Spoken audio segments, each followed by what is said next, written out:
moo tax man ko jaaraama Seex Ahmad Tijaan yow mi teral xutbu samaan Ababakar ba tax mu naan yaa ko gënal ñaari bëtam yonent bi nanguwul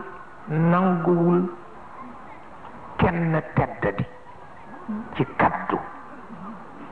waaye ki mu gën a bañ mu teddadi ci kaddu mooy jigéen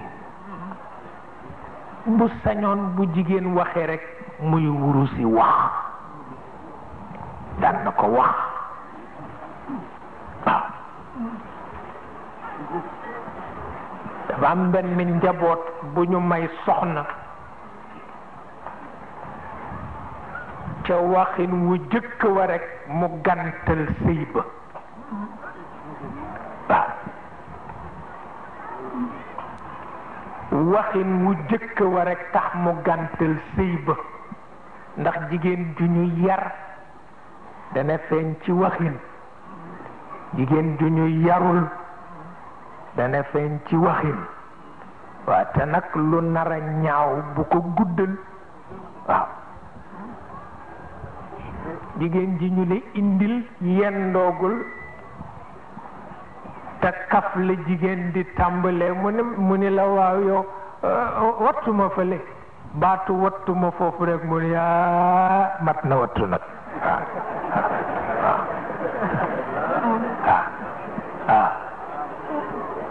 mat na wattu nag fële yàlla ma yàlla musal ci yow mu ne laqad usti wallahi bi azim parce que jigéen dafa am waxin surtout bu dee jigéen ju gëm yàlla dañ koy yar ci wax jigéen war na bu àddoo xol yépp féex waaw ndax mooy ndey te gannaaw yàlla ndey a sës waaw wate bu àddoo rekk xol yépp war na féex waaye ki ñu indi bees yendoogul sax di muslu ci jëkkëram te kafkat la ci jublu waaye kaf rek